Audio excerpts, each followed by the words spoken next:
Good morning and welcome to Morning Movie News, where apparently even J.J. Abrams, with all his blockbuster movie-making experience, had to turn to Kathleen Kennedy and say, "Buddy, old pal, considering I took over this movie for you, episode 9, at the very last minute, would you maybe give me a couple more months to make the movie?" And she said, "Sure thing. JJ, you're the only one I can get along with, apparently, and no one else will work with me. So let's keep this relationship strong."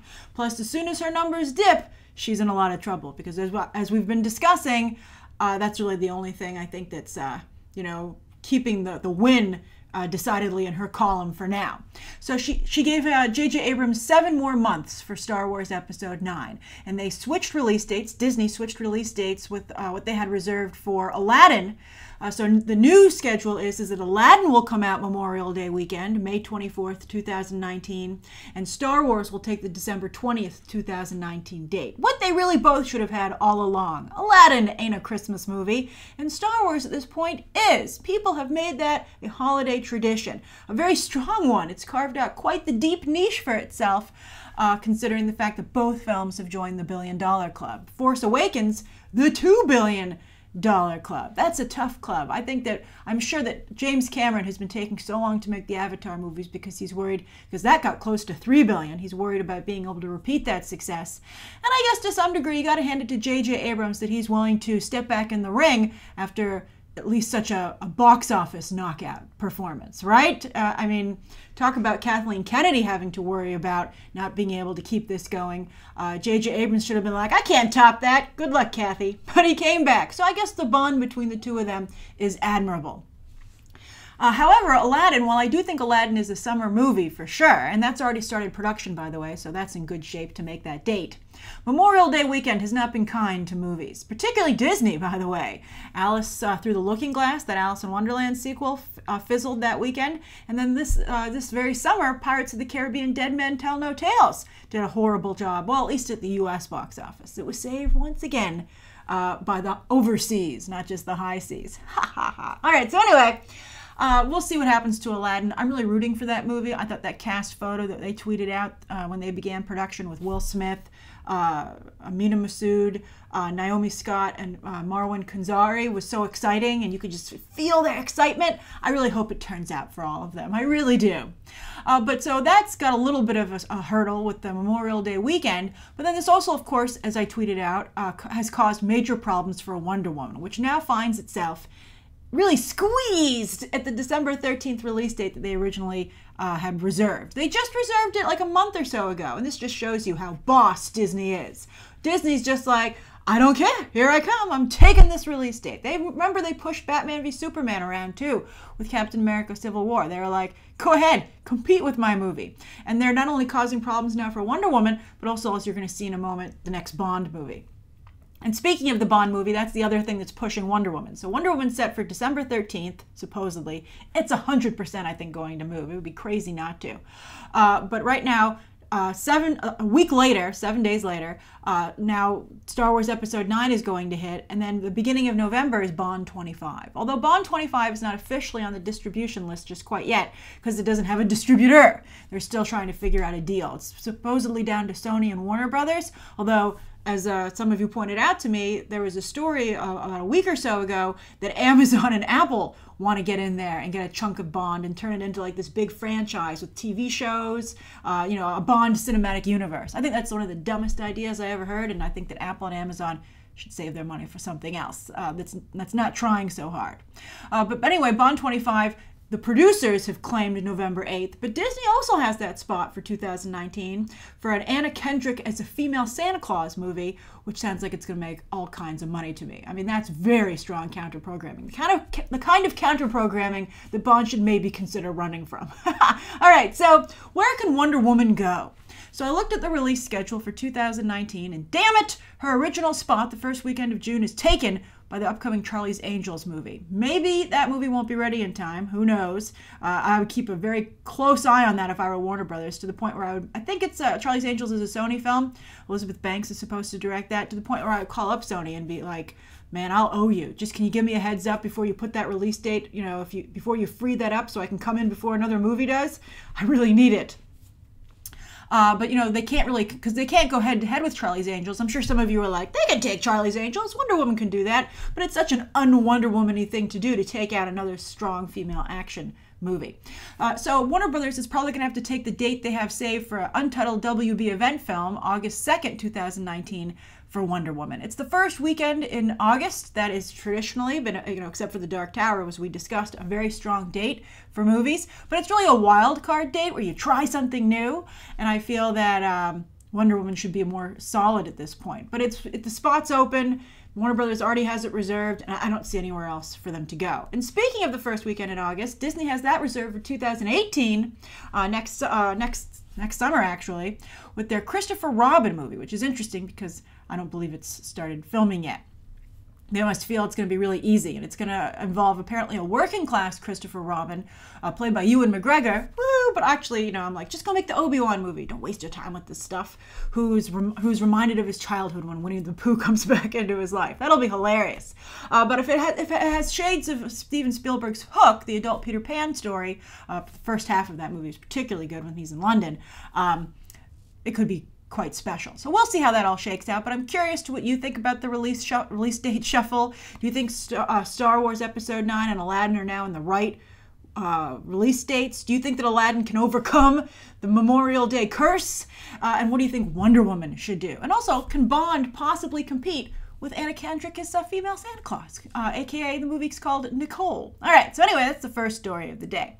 Now, the second story of the day, talk about righting Hollywood wrongs, is that Daniel Dae Kim is pretty much a done deal for Hellboy to take over the role that Ed Skrein had to pass on because of whitewashing.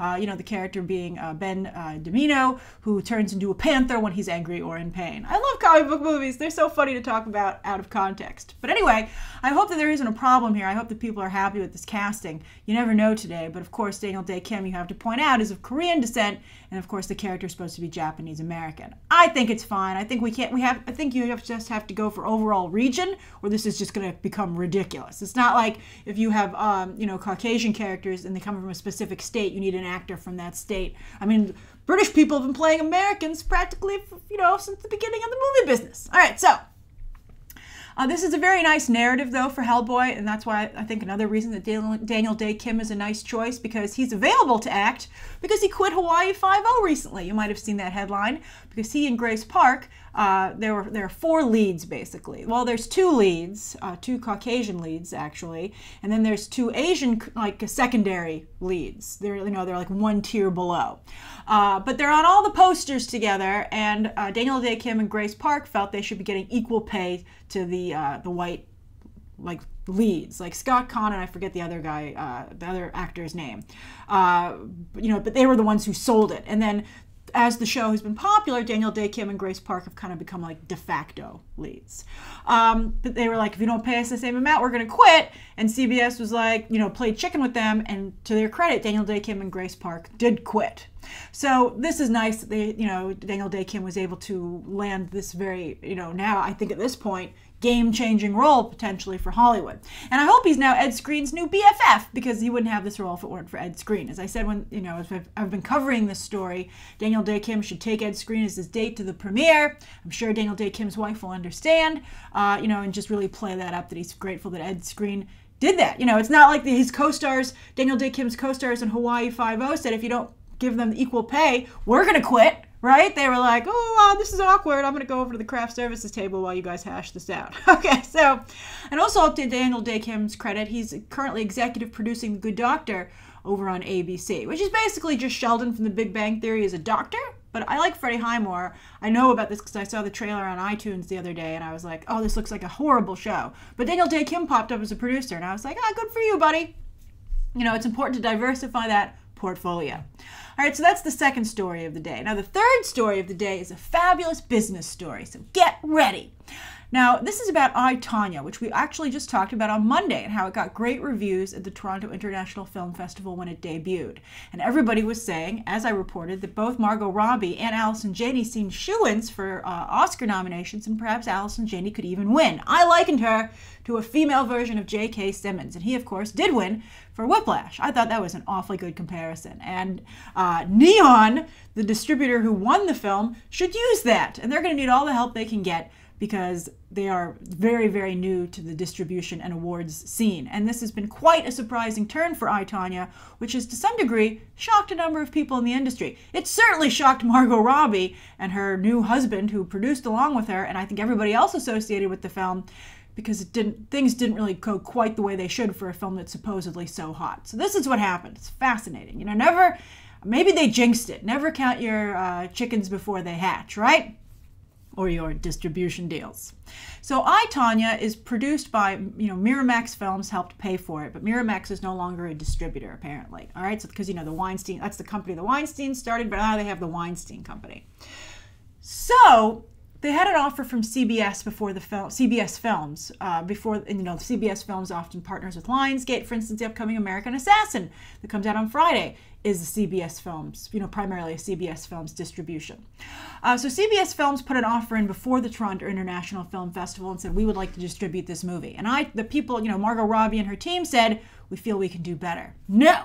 We're going to show this movie at TIFF, and the offers are going to come flooding in. That's what happens. Buyers and agents go to the screening, and then, they come afterwards and approach you, and, let's make a deal, basically. So after the screening at the Toronto International Film Festival, CBS was still in the mix. They're like, we're still interested, even though you rejected us before the festival. Netflix came in and said, we'd like to make you an offer. But then also Neon, a new distribution company, which is co-owned by Alamo Drafthouse's Tim League. So those were the offers that were on the table. Surprisingly, nothing from like Sony Pictures Classics, no Fox Searchlight, no Lionsgate, which has become a big awards contender, especially after last year with La La Land and Hacksaw Ridge. So not really a lot of good offers there. And the reason that I, Tonya ended up going with Neon, well, CBS Films is just a non-starter because they have no awards track record. But, at least Neon was able to promise a theatrical run, a 500-screen theatrical run. Whereas Netflix, of course, well, they play their movies on iPic screens. As we all know, there's a big controversy as to how the industry sees their Netflix films, and they see them as TV movies. So Neon got the picture, and it's really just a shocking turn of events. It's like, I, Tonya is perhaps a little bit too much like Tonya Harding at this point. So let's discuss. So those of you who aren't familiar with Neon, some of you tweeted me and said, is this good or bad? Well, Neon recently released Colossal, that Anne Hathaway kaiju movie, which was not particularly good. I watched it on streaming, but it got a lot of attention. They're good at getting attention for their movies, but not a lot of box office, and I don't think not a lot of respect. Ingrid Goes West, which has been plastered all over the internets, is also distributed by Neon. Beach Rats, an LGBT movie. I saw some trailers on the internet, so they're basically, Neon is very internet friendly. They're grassroots. But I don't, obviously they're not doing a good job of, making a path into the industry. And then also, of course, the upcoming Borg McEnroe movie with Shia LaBeouf that's been getting a lot of attention is also from Neon. So they can get attention for a movie. And their plan for I, Tonya, apparently, is to roll it out super slow. So it just goes into a qualifying release for the award season at the end of this year, but then it'll expand up to 500 theaters, unless it's a huge hit, to be out in theaters alongside the 2018 Winter Olympics, because of course it's about Tonya Harding, who was an Olympic ice skater, and that big controversy originally played out during a Winter Olympics. And on that note, one of the big headlines at TIFF was that Margot Robbie was going around telling everyone that when she first read the script, she had no idea who Tonya Harding was. Cute. Good clickbait headline, but maybe people were like, that's a bad start for your Oscar campaign that I know she was in Australia, it happened a long time ago, but it's one of the great sports stories, particularly one of the great Olympic stories of all time. And it's weird that when someone hands you the script, they don't go, this is Tonya Harding, and you don't Google it, or someone says, the real-life Olympic ice skater who tried to cripple Nancy Kerrigan. You would think there would be some context. You don't think you'd actually get all the way through the script and be like, is this a real person? I didn't even know this was a real person. Do your research, particularly if you're considering producing it, which she ultimately did. So she might want to rethink those cute headlines. She might still be in promoting blockbuster mode instead of promoting awards movies mode. It's different. It's different things. And then also maybe they came too late in the game. Maybe other distributors were like, hey, look, I already have my awards contenders. I don't have enough bandwidth to also get you on the board this season. I'm already laying the groundwork already for my upcoming release. Like Fox Searchlight's like, I got The Shape of Water. I'm busy. So, maybe that, and, Sony Pictures Classics has Call Me By Your Name, the Armie Hammer, Timothy Chalamet movie, the gay romance. They're probably like, we already have our stuff. We don't want to muddle our message with your movie. So that could be a problem. And also, maybe she didn't go far enough. There's only one picture, oddly, that's been released from the film from far away. You don't get a very good look at Margot Robbie's transformation into Tonya Harding, even though much was made of it while they were filming. And I have to say, she still looks pretty Margot Robbie-ish. She's not like Charlize Theron in Monster, where you're like, what happened to Charlize Theron? Is that Charlize Theron? It was, again, a transformation. And so far, it seems Margot Robbie didn't go all the way. I also saw some stories say that some people who saw the cut of the film felt that it needed to be cut down, that it was too long and wasn't as tight as it should be to be a serious contender. But the director, Craig Gillespie, is happy with the current cut and maybe isn't so open to making any changes, and maybe Neon was like, don't worry, we love it the way it is. You might recall the Grace of Monaco movie with Nicole Kidman, and the director, I forget the director's name. This is what happens to you. And he directed Edith Piaf's movie, La Vie en Rose, which is one of the best movies ever. It made Marion Cotillard a Hollywood star, won her an Oscar. It's such a good movie. But because he wouldn't go along with what Harvey Weinstein, interestingly enough, wanted as the final cut, the movie got so buried and it was such a dilemma that it ended up on Lifetime, as you might recall. So, choose your battles, directors. Craig Gillespie, I hope he's so happy with this cut that he's willing to have the movie distributed by Neon and potentially not get any nominations, even though critics felt it was at first a shoo-in. So I'm curious to what you think of that. How do you think everybody acted? Do you still have faith in I, Tonya? What do you think of how Margot Robbie is handling it? Do you think that she was wrong to go around telling everybody she didn't know who Tonya Harding was? And what do you think about Craig Gillespie? Good right for him to stand up for what he believes in as an artist, or stupid mistake? All right, so those are the three stories of the day. Now, the viewer question comes from Michael Genesov, who says, squeaky wheel!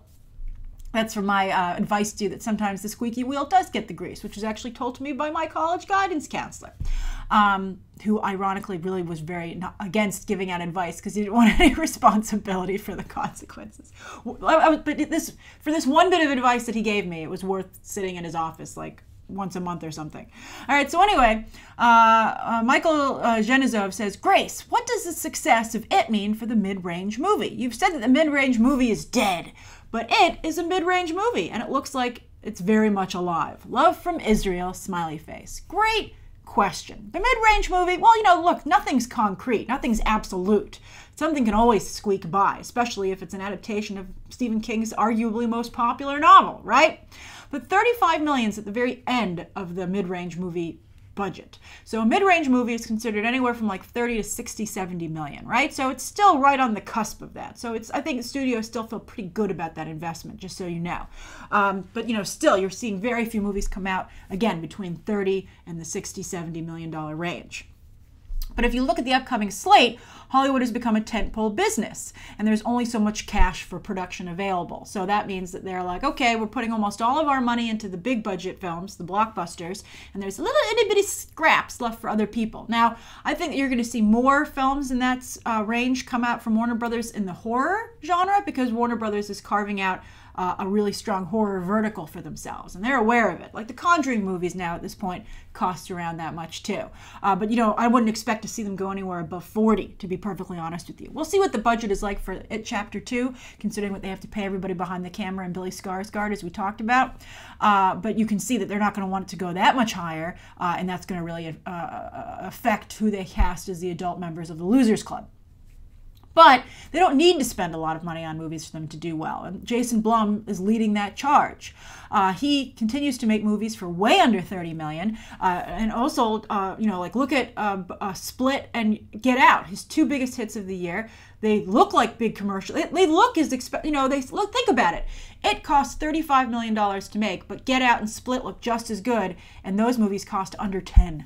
So that's just like, why would you spend the money? That's another thing that, I think that the studios are like, I don't need to spend it. Why would I? Why should I? And I think you're going to look at more back-end deals. For instance, Patty Jenkins for Wonder Woman 2, what was holding that deal up apparently was she wanted a big chunk of the back end, and she got it. But anyway, Don't Breathe, another recent horror film that was a success, cost just $10 million to make and did very well. So you will see films pitched, I think, especially if they're horror, especially if they're a genre film. You might see them at the very end of that mid-range level, around 30, 40 million. Even if it has a 4 in it, I'd be nervous as a studio executive, to be honest with you. But you're not going to still see 50, 60, 70 million dollar budgets out there. It just doesn't make any sense. And there are always going to be risk takers, though, who say, I do want to make a $40 million movie. And, Hollywood might occasionally say yes. And if the movie works out, it's a winner. And everyone talks about it, but a lot of the times it doesn't work out. And the fact that it doesn't work out, it makes it a harder pitch. And so when I tell you something like the mid-range movie is dead, it doesn't mean it's impossible to get it made, but it means, like, let's say you're going to go into a meeting. You know that Hollywood, the studio suits are like, ooh, we don't really want to make mid-range movies anymore. So unless you're a huge name talent, but in front of or behind the camera associated with it, it's going to be that much harder for you to pitch your movie. So why not make sure that it has a 3 in front of it, or it's below, it's in the 10 million and under range, which is really hot right now. And you're like, and also you have to think about think of your own narrative, right? Whenever you're pitching anything, what's the narrative? So you go into the room and you go, under $10 million genre films are really hot right now, right? Because you could only point to it, and they're like, well, is your movie based on a famous novel that has a huge fan base? And you're like, no. So you have to be able to say, oh yeah, it's all new talent, but look at Split, look at Get Out, look at Don't Breathe. My movie's like that. And they go, oh yeah, and it's so low risk for us. Maybe it doesn't hurt us so much to roll the dice and see if this would work. And also keep that in mind. The bigger your budget, the less risk Hollywood's going to want associated with it. So you have to make sure when you package it, you have a lot of name talent already associated with it. It has source material. It has a built-in fan base, etc., etc. So it's complicated, but I guess the best advice I can give on this is that yes, the mid-range movie is still in a lot of trouble, particularly in that 40 to 70 million dollar range, I guess you could say. And then also always know your narrative when pitching. It's very, very important. You're telling a story even in the pitch room. All right, because think about also the fact that when Hollywood hears your narrative in the pitch room, they're like, oh, I can use that as part of my ad campaign. That's how I can sell the movie in the trades. That's how I can sell the movie in articles about the filmmaker. You want to be sowing those seeds as well. Like I'm sure for Jordan Peele, they were like, you could see for Get Out, they were like, oh, look how he transitioned from comedy to a more serious film, and he's still talking about race relations. The articles kind of start to write themselves, and Hollywood goes, oh, I feel good about that. It has a built-in component from an ad campaign angle. All right, so I hope that's helpful. Thank you so much for tuning in. Thank you for your question, Michael. Please write down below what you think of today's top 3 stories, Michael's viewer question, anything you'd like to see covered tomorrow, and any questions that you might have. Thanks for watching. Bye.